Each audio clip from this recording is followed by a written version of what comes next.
تحفظ دین کا کارواں رواں رواں تحفظ دین کا کارواں رواں رواں علماء کا ساتھ دو آؤ سب کے سب یہاں علماء کا ساتھ دو آؤ سب کے سب یہاں.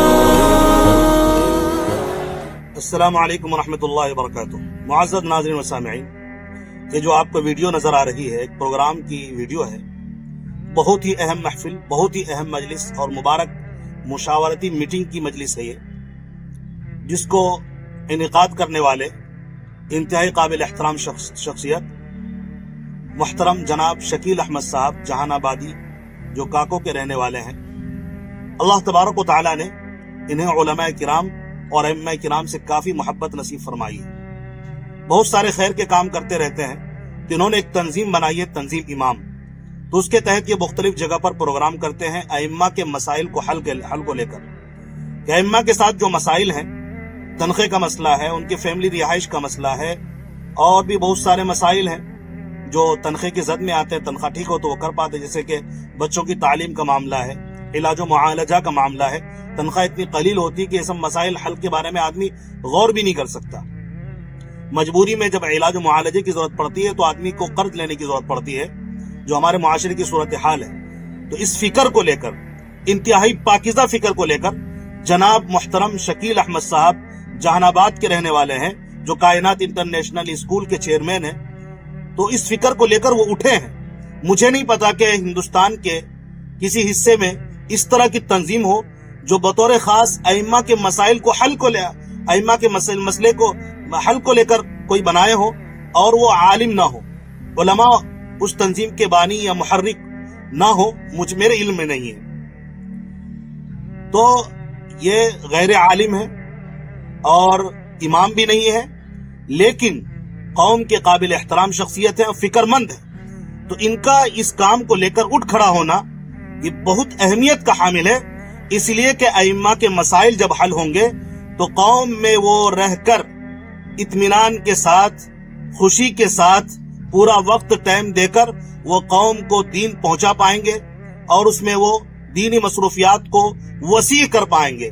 جب ائمہ کرام ٹینشن میں رہیں گے، 10 طرح کے مسائل ہوں گے، مسائل کے حل کے لیے جو مالی ضرورت پڑتی ہے وہ ان کے سامنے نہیں ہوگا، یا فیملی رہائش کا سسٹم نہیں ہوگا، یا ان کو تھوڑی بہت جو ہے آزادی نہیں ہوگی. چھٹی کو لے کر بھی بڑے مسائل کھڑے ہوتے ہیں.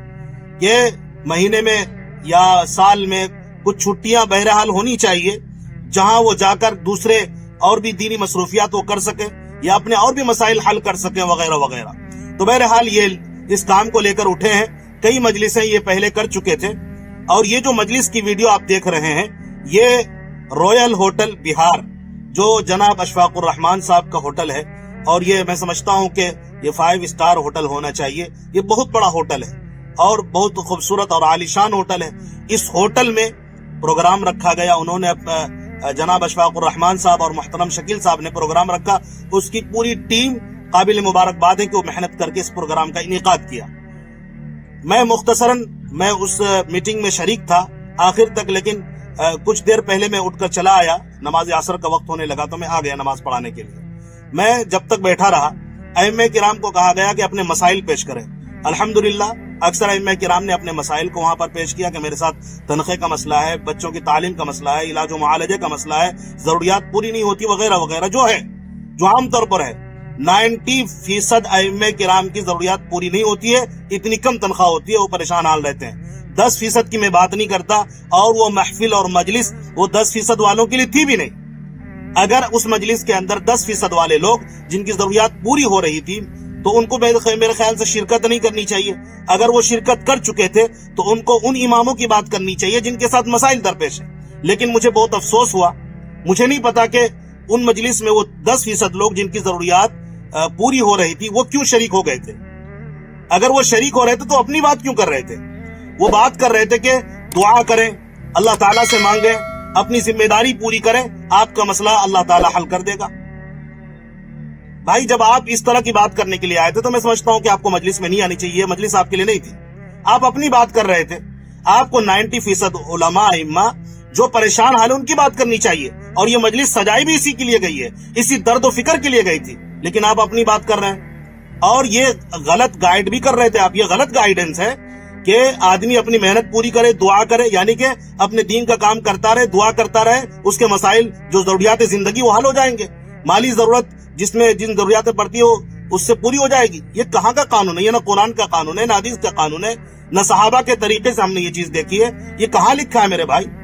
آپ قرآن پاک کی آدھی آیت کی تشریح بتاتے ہیں، آدھی آیت کو ہضم کر جاتے ہیں۔ قرآن پاک میں اللہ تعالیٰ نے تو یہ فرمایا ہے فَإِذَا قُضِيَتِ الصَّلَاةُ فَانتَشِرُوا فِي الْأَرْضِ وَابْتَغُوا مِن فَضْلِ اللَّهِ، جب نماز پڑھ لو، دعا کر لو تو زمین میں پھیل جاؤ، اللہ تبارک و تعالیٰ کا فضل تلاش کرو، یعنی ذریعہ معاش تلاش کرو۔ یہ تو اللہ تعالیٰ نے قرآن میں اس طرح بتایا ہے۔ مجھے نہیں پتا کہ اتنی لمبی لمبی تقریر کل جو ہے تقوی طہارت پر کر رہے تھے، توکل پر کر رہے تھے۔ میرے بھائی توکل جبھی کامیاب ہو سکتا ہے جب آپ توکل کے ساتھ اسباب اختیار کریں۔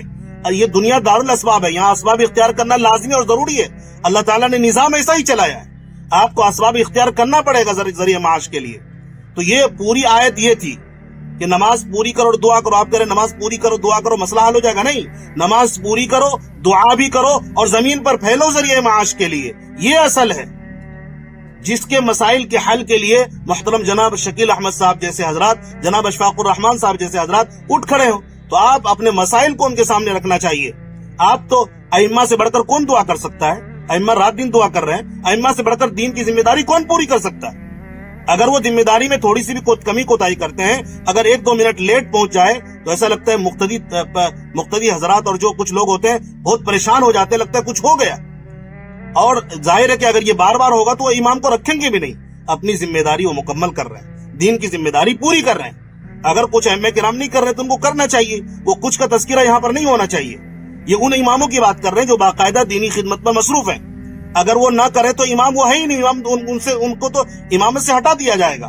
بہرحال بات لمبی ہو رہی ہے، تفصیلی ہو رہی ہے، لیکن میں یہ سمجھانا چاہ رہا ہوں آپ صحابہ کی زندگی دیکھیں، تابعین کی زندگی دیکھیں، اسی طرح آپ کتابوں کو پڑھ کر آئیں، ماشاءاللہ آپ علماء ہیں۔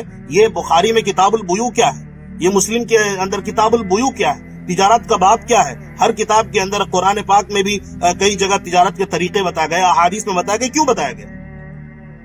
وہاں تو قرآن میں تو اور حدیث میں تو صرف یہ نہیں کہا گیا دعا کر لو بس بات ختم ہو گئی۔ تو میرے بھائی یہ سب سمجھانے کی تقریر کرنے کی ضرورت وہاں نہیں تھی، لیکن کچھ ائمہ کرام نے یہ کام کیا اور ایموشنلی بلیک میل کرنے کی کوشش کی، جو بالکل غلط ہے۔ آپ خود غلط فہمی سے نکلیے۔ اگر آپ کا مسئلہ حل ہو گیا تو میں سمجھتا ہوں کہ اگر کوئی محفل ہوتی ہے تو میٹنگ ہوتی ہے ائمہ کے مسائل کو لے کر، تو مجموعی طور پر پورے ہندوستان کے اندر نہیں بلکہ پوری دنیا میں جو امام کے مسائل ہیں اس پر آپ کو گفتگو کرنی چاہیے۔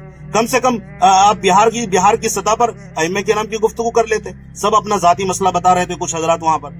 تو بہرحال یہ اور ایک بات عرض کر دوں، جس کے ذہن میں یہ بات آتی ہے نا کہ تنخواہ بڑھانے کی ڈیمانڈ کرنا مناسب نہیں اماموں کے لیے یا مدرسوں کے لیے، اللہ تعالیٰ سے مانگیں اور اپنے کام پر دھیان دیں۔ یہ بات اس وقت پیدا ہوتی ہے جب کوئی بندہ یہ سوچنے لگے ہم تو نماز پڑھا رہے ہیں، اس پر تنخواہ بڑھانے کا ڈیمانڈ کیوں کرنا، ہم تو تعلیم دے رہے ہیں قرآن پاک کی، اس پر تنخواہ کا ڈیمانڈ بڑھانے کا کیوں کرنا۔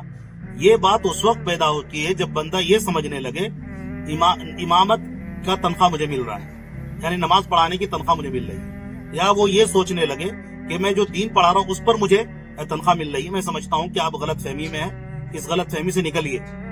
مجھے کوئی بات بتا دے کہ پوری دنیا مل کر کیا امام جو تکبیر تحریمہ کہتا ہے اس کی قیمت دے سکتا ہے؟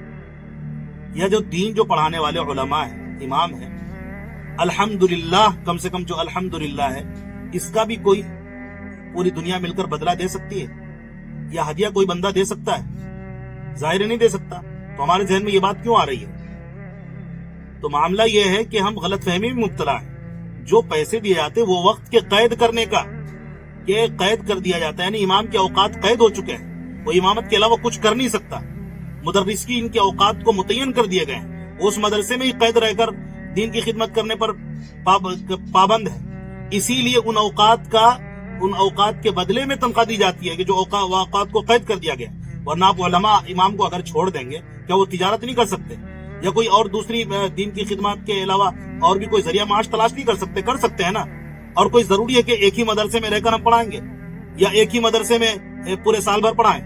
دین کی خدمت کرنا ہے، ہم کہیں پڑھائیں گے، کہیں نہیں پڑھائیں گے، اپنی مرضی سے ہمیں جہاں من ہوگا امام کا, جہاں من ہوگا مدرس کا, وہ دین جا کے پڑھائیں گے, دین کی خدمت کریں گے. جس مسجد میں جس وقت سمجھ میں آئے گا نماز پڑھائیں گے, جس مسجد میں جس وقت سمجھ میں نہیں آئے گا نہیں پڑھائیں گے, وہاں پر پڑھ لیں گے.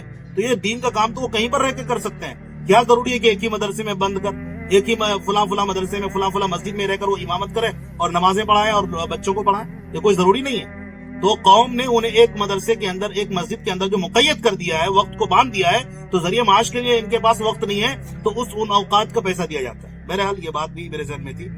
جو محترم جناب شکیل صاحب ہیں اور اسی طرح جناب اشفاق الرحمان صاحب, جو کچھ میں سمجھ پایا وہ درد کو لے کر اٹھے ہیں. الحمدللہ وہ زمینی سطح پر کام بھی کر رہے ہیں. صرف مجلس و محفل منعقد نہیں کرتے, بلکہ وہاں کے کمیٹی احباب سے انفرادی طور پر بھی ملتے ہیں, ان کو سمجھانے کی کوشش کرتے ہیں, اور تاکہ وہ تنخواہ بڑھے. جہان آباد میں ایسی کوششیں ہوئی ہے, اور الحمدللہ کئی ائمہ کرام کی تنخواہیں بڑھی ہیں. ان کی تعلیمی جو فیس ہوتی ہے ان کے بچوں کی, ان کے لیے بھی الحمدللہ سہولتیں پیدا کی گئی ہیں. تو ایسا نہیں کہ وہ ابھی تو اسٹارٹ ہے, ابھی تو وہ شروعات کی ہے.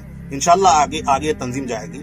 تو جس کام کے لیے یہ تنظیم ہے اس کام میں ائمہ کرام کو مدد کرنی چاہیے. اگر آپ کو نہیں لگ رہا ہے کہ امام کے مسائل ہیں تو آپ اس مجلس میں شریک نہ ہو میرے بھائی. اور اسی طرح جناب اشفاق الرحمان صاحب وغیرہ اور جو بھی وہاں ذمہ داران تھے جو اس تنظیم کو لے کر چل رہے ہیں, ان کا کہنا یہ تھا کہ کمیٹی کو کسی طرح ہم اس بات پر تیار کریں گے کہ وہ مسائل حل کرے. اگر وہ نہیں کریں گے, ہم اس تنظیم کے ذریعے سے, بار بار پروگراموں کے ذریعے سے ایسے احباب کو جمع کریں گے جو تعلیمی میدان میں کام کرتے ہیں, جو اسی طرح علاج و معالجہ کے میدان میں ڈاکٹر وغیرہ کام کرتے ہیں, یا اور بھی جو مالدار اللہ تعالیٰ نے صاحب حیثیت بنایا ہے, وہ جو کام کر رہے ہیں ان سے ان کو جوڑا جائے. تو اس تنظیم کا جوڑ کر جو ائمہ کے مسائل ہیں اس پر گفتگو کی جائے, اور الحمدللہ آہستہ آہستہ حل ہوں گے. ہمیں اپنے مسائل بتانے چاہیے, حل کرنے کے لیے حضرات ہیں. اگر امام خود اپنے مسائل حل کر سکتے تو میں سمجھتا ہوں کہ وہ آج وہ میٹنگ نہیں کر رہے ہوتے, آج وہ اجلاس نہیں بلا رہے ہوتے. تو بہرحال یہ کچھ اہم باتیں تھی جو مجھے کل رکھنا تھا پروگرام میں آخر میں اٹھ کر چلا آیا, چونکہ نماز کا وقت ہو گیا تھا. تو میں چاہ رہا تھا کہ میں اپنی ویڈیو میں اپنی بات کہہ دوں. ویڈیو بڑی لمبی ہو گئی ہے. تو بہرحال جو وہاں پر جو باتیں آئی میں نے اس کا تھوڑا سا تجزیہ آپ کے سامنے رکھ دیا ہے.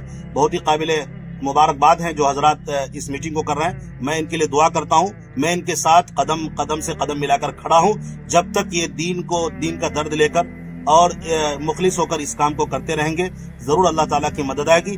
میں اس کا ساتھ دیتا ہوں. میں ائمہ کرام سے گزارش کرتا ہوں آپ ان کا ساتھ دیں, یہ ترقی کر کے پورے ہندوستان بھر میں یہ کام کرے, اور جو ذمہ داران حضرات ہیں ان کو ائمہ کے مسائل کی طرف متوجہ کرائے. انشاءاللہ آہستہ آہستہ ائمہ کے مسائل حل ہونا شروع ہو جائیں گے. تو آپ حضرات کرتے رہیں. آپ جب بلائیں گے اور جہاں بلائیں گے, جیسی ضرورت ہوگی انشاءاللہ موقع نکال کر کوشش کریں گے آپ کے خدمت میں حاضر رہیں, اور ائمہ کے مسائل کے حل کے لیے جو فکریں ہو سکتی ہے میں اس میں ساتھ ہوں اور شریک ہوں. میں گزارش کروں گا کہ اس طرح کی تنظیمیں اور بھی قائم ہوں جو ائمہ کے مسائل کے حل کو لے کر وہ فکر مند ہو. تو میری اس ویڈیو کو زیادہ سے زیادہ شیئر کریں تاکہ اور بھی احباب تک پہنچے, اور وہ بھی اس طرح کے ائمہ کے مسائل کے حل کے لیے غور کریں. میں آخر میں ایک بات کہنا چاہتا ہوں کہ بعض لوگ کہتے ہیں اس میٹنگوں سے کیا ہوگا, میٹنگوں سے کچھ نہیں ہوگا. میں کہتا ہوں میرے بھائی, یہ حضرات جو میٹنگ بلائے ہیں نا, یہ میٹنگ میں بلا کر ائمہ کی خیریت لے لینا, ان کے درد میں شریک ہو جانا, یہ بھی ایک بہت بڑا کام ہے. مجھے نہیں معلوم کہ اکثر ائمہ کی کوئی طبیعت بھی پوچھتا ہوگا. بیمار ہے تو بیمار ہے, پریشان ہے تو پریشان ہے, کوئی طبیعت تک پوچھنے کے لیے تیار نہیں بھائی. یہ خیریت پوچھنے بہت بڑا کام کر رہے ہیں. اس خیریت کے پوچھنے سے انشاءاللہ جب درد پیدا ہوگا نا, اللہ تعالیٰ مسائل کا حل بھی نکالیں گے. اللہ تعالیٰ ہمیں بات سمجھنے کی توفیق نصیب فرمائے. آمین. جزاکم اللہ خیر.